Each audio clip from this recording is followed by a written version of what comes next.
क्या भारत ने बिना लड़े ही पाकिस्तान को तबाही के कगार पर ला दिया है? क्या प्रधानमंत्री नरेंद्र मोदी की युद्ध नीति के चलते युद्ध से पहले ही पाकिस्तान बर्बाद हो रहा है? क्या युद्ध की तैयारियों में ही पाकिस्तान की अर्थव्यवस्था का दम फूलने लगा है? क्या हमले से बचने की कोशिश में ही पाकिस्तान की तिजोरी खाली होने लगी?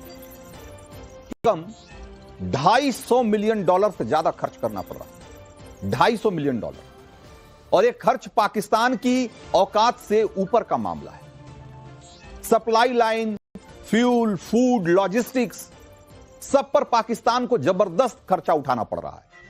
लेकिन जब आप पाकिस्तान की आर्थिक हालत देखेंगे तो समझेंगे कि यह खर्च उसके लिए सीधे सीधे सुसाइडल है, आत्मघाती है। पाकिस्तान की अर्थव्यवस्था पहले से ही आईसीयू में है। 2024-25 में जीडीपी ग्रोथ अगर देखें पाकिस्तान की तो 2% से नीचे थी और महंगाई 30% से ऊपर।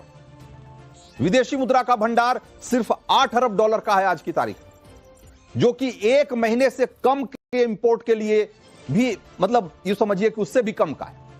एक महीने में जितना उसको आयात करना पड़ता है सामान पाकिस्तान को, उसके लिए जितना बिल भुगतान करना पड़ता है उससे भी कम है रकम है, $8 बिलियन। और आईएमएफ की शर्तों पर चल रहे पाकिस्तान पर कर्ज का बोझ जीडीपी का 77% पहुंच चुका है। पाकिस्तान की जितनी जीडीपी है उसका 77% उस पर कर्जा है। और जहां तक डिफेंस बजट की बात है तो पहले से ही बहुत बहुत छोटा था। पाकिस्तान का डिफेंस बजट जीडीपी का 1.7% है, जबकि भारत का 2.4। और भारत और पाकिस्तान की जीडीपी में आसमान जमीन का अंतर है। आज पाकिस्तानी सेना की हालत यह है कि उसके तोपखाने के पास इतनी ही सप्लाई है कि वो सिर्फ 4 दिन तक चलेगी।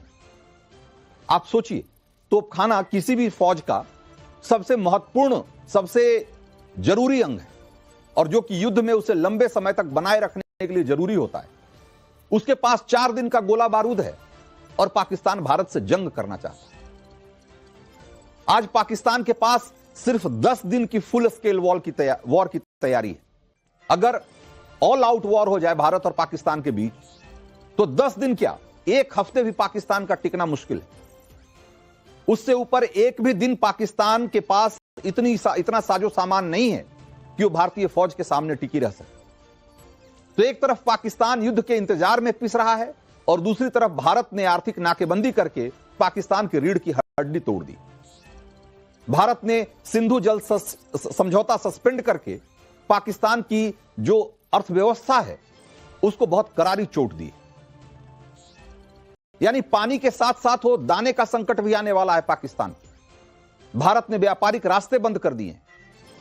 इससे उसका इंपोर्ट एक्सपोर्ट सेक्टर बुरी तरह से प्रभावित हुआ है। पाकिस्तान की टेक्सटाइल इंडस्ट्री, जो कि 58% एक्सपोर्ट देती है, जितना पाकिस्तान से एक्सपोर्ट होता है उसका 58% सिर्फ टेक्सटाइल इंडस्ट्री से होता है, भारत की इस स्ट्रेटजी से बहुत बुरी तरह से प्रभावित हुआ है। और इसी बीच इंटरनेशनल रेटिंग एजेंसी मूडीज ने भी पाकिस्तान को वार्निंग दी है। मूडीज ने आज ही अपनी रिपोर्ट में कहा है कि भारत पाकिस्तान के बीच बढ़ते तनाव से पाकिस्तान के इकोनॉमिक रिफॉर्म प्रोसेस को तगड़ा झटका लग सकता है। और अगर यह टेंशन लंबी खिंचती है तो पाकिस्तान की इकोनॉमी को गहरी चोट लगेगी। इससे पाकिस्तान के विदेशी मुद्रा भंडार पर गंभीर असर पड़ेगा और उसकी विदेशी कर्ज चुकाने की क्षमता और फाइनेंशियल हेल्प पाने की क्षमता दोनों, या उसकी संभावना दोनों ही कम हो जाएगी। यानी कंगाल पाकिस्तान के सामने उधारी वाला रास्ता भी बंद होने वाला। आप सोचिए कि ऐसी स्थिति में जब पाकिस्तान की अर्थव्यवस्था पहले ही दम तोड़ती हुई दिख रही है, पाकिस्तान की फौज के पास गोला बारूद नहीं है, पाकिस्तान के फौज के पास रसद और जरूरी युद्ध लड़ने के लिए जो जरूरी साजो सामान है वो नहीं है, उसके बावजूद पाकिस्तान ऐसी हिमाकत करता है जिसमें कि उसे दंड मिलना एक तरीके से तय है, फिर भी वो ऐसी चीजें करना बंद नहीं कर रहा। यह बताता है कि पाकिस्तान की हुकूमत, पाकिस्तान की फौज और पाकिस्तान के सत्ता में बैठे हुए लोग, उनको अपने अवाम की, अपनी जनता की रत्ती भर भी चिंता नहीं। ऐसी सड़ी गली स्थिति है, लेकिन आतंक का रास्ता छोड़ने को पाकिस्तान तैयार नहीं है। इसलिए आज प्रधानमंत्री नरेंद्र मोदी एक तरफ सबक सिखाने का बयान दे रहे हैं और दूसरी तरफ मीटिंगों का दौर भी जारी है ताकि पाकिस्तान का ब्लड प्रेशर बढ़ता रहे। आज कभी वो नेवी चीफ से मिल रहे हैं, फिर एयरफोर्स चीफ के साथ भी बैठक हुई और पाकिस्तान ये नहीं समझ पा रहा है कि हमला हवाई होगा या समंदर के रास्ते। इसीलिए वो अपनी नेवी और एयरफोर्स दोनों को एक्शन में रखने और या अलर्ट मोड में रखने पर मजबूर है। लेकिन यह सवाल है कि कितने दिन पाकिस्तान इस मोड में कितने दिन रह सकता है, क्योंकि उसकी हैसियत ही नहीं है कि वो अपनी सेना को लंबे टाइम तक मोबिलाइज करके रख सके, उनको तैनात रख सके, उनको अलर्ट मोड में रख सके, क्योंकि फौज की तैनाती में बहुत मोटा पैसा खर्च होता है। पीएम मोदी की युद्ध नीति का इंपैक्ट दिख रहा है और जल्द ही आज जिस युद्ध नीति पर चल रहे हैं, यही युद्ध नीति पीएम मोदी के प्रेरणा स्रोत पूर्व प्रधानमंत्री अटल बिहारी वाजपेयी के दौर में भी दिखी थी और तब भी पाकिस्तान तैयारी में ही बर्बाद हो गया था। और तब 2001 की जब बात मैं कर रहा हूं, जो 2001 में पाकिस्तान की हालत फिर भी इतनी खराब नहीं थी, उसकी अर्थव्यवस्था इतनी कमजोर, इतनी लचर स्थिति में नहीं थी और तब पाकिस्तान का दम फूल गया था। और इस बार क्या होगा आप अंदाजा लगा लीजिए इसी बात। 2001 में भारतीय संसद पर हमले के बाद भारत ने ऑपरेशन पराक्रम शुरू किया था। भारत ने अपनी सेना को सीमा पर तैनात कर दिया और 10 महीने तक एक तरीके से युद्ध की स्थिति बनी रही। पूरी दुनिया को लग रहा था कि युद्ध अब हुआ कि तब हुआ। जवाब में पाकिस्तान को भी अपनी सीमाओं पर 3 लाख सेना तैनात करनी पड़ी और इस सैन्य तैनाती में ही पाकिस्तान को करीब $1.5 बिलियन गंवाने पड़े थे। यानी बिना युद्ध लड़े उसकी अर्थव्यवस्था को भारी नुकसान हुआ था।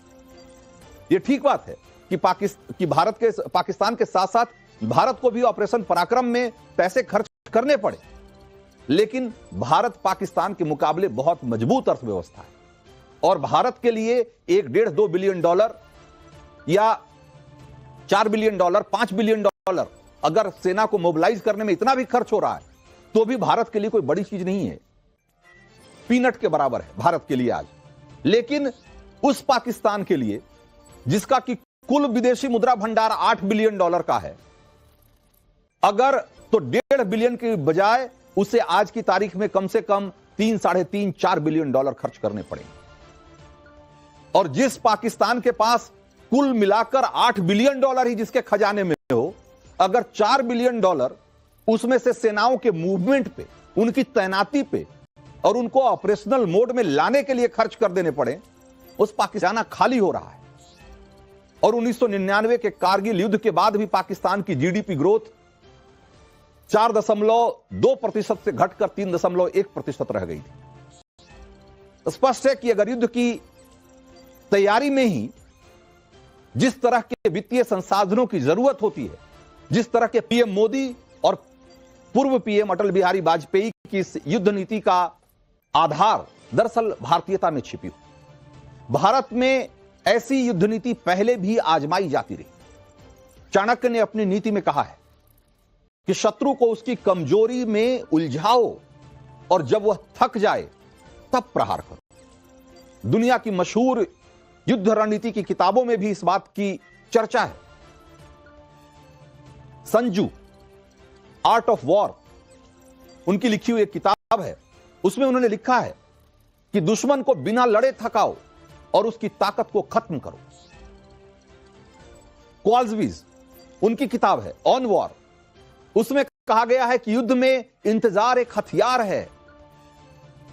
वॉर तो एक बार करना होता है, वार तो जब आपको मौका मिलता है तब करते हैं, लेकिन उस मौके की तलाश में हो सकता है कि आपको एक लंबा इंतजार करना पड़े, लेकिन वो इंतजार उसका बहुत बहुत मतलब है। और भारत आज उसी इंतजार, भारत को उस मौके का इंतजार है जब वो पाकिस्तान पे हमला करेगा, पाकिस्तान को सबक सिखाएगा और उसे भनक नहीं लगेगी। इतिहास में कई बार छोटी सेनाओं ने इंतजार की इसी रणनीति के जरिए बड़ी बड़ी सेनाओं को हराया है। 3री सदी ईसा पूर्व में कार्थेज के सेनापति हैनिबल ने रोम की विशाल सेना को कन्नाई की लड़ाई में इसी इंतजार की रणनीति के तहत हरा दिया था। हैनिबल ने रोम की सेना को उलझाकर, उन्हें थकाकर और सही समय पर प्रहार करके जीत हासिल की थी। भारत के इतिहास में भी चंद्रगुप्त मौर्य ने चाणक्य की रणनीति के तहत सिकंदर के सेनापतियों को इसी तरीके से इंतजार में उलझाकर हराया था। खुद सिकंदर ने भी ये युद्ध नीति अपनाई थी। सिकंदर ने महीनों तक पुरु की सेना को भ्रम में रखा। पुरु की सेना थक गई, मनोबल गिरा, इससे मनोबल टूटा और अंत में हार हुई। आज भारत वही रणनीति अपना रहा है। पाकिस्तान को इस डर में उलझाकर कि भारत कब और कहां से हमला करेगा, भारत उसे बिना लड़े कमजोर कर रहा है। दुनिया में पहले भी कई देश इंतजार की रणनीति से तबाह हुए। 1980 के दशक में सोवियत संघ को अमेरिका से शीत युद्ध में इंतजार की रणनीति ने ही थका दिया। अमेरिका ने अपनी सैन्य ताकत बढ़ाकर सोवियत संघ को सैन्य खर्चे के लिए इतना उलझाया, उससे इस तरीके से उसको एक तरीके से इंस्टिगेट किया कि उसकी अर्थव्यवस्था चरमरा गई और सोवियत संघ के टुकड़े टुकड़े हो गए। आज भारत भी पाकिस्तान के साथ यही कर रहा है। भारत का हर बयान, हर सैन्य तैयारी और हर कदम पाकिस्तान को डरा रहा है और यही डर पाकिस्तान को ले डूबेगा। पाकिस्तान को पता है कि भारत जैसी विशाल फौज वाला देश और इतना ताकतवर देश जब हमला करेगा तो पाकिस्तान के लिए उसे सह पाना, उसे बर्दाश्त कर पाना, उसका जवाब दे पाना आसान नहीं होगा। इसीलिए उसे अपनी क्षमता से कहीं ज्यादा ताकत झोंकनी पड़ रही है उन तैयारियों में, ताकि वो भारत के किसी हमले का किसी तरीके से जवाब दे। और इस तैयारी में उसका दम निकला जा रहा है। और अगर थोड़े दिन इसी तरीके का माहौल रहा तो मैं दावे के साथ कहता हूं, पाकिस्तान की अर्थव्यवस्था चरमरा कर बिखर जाएगी।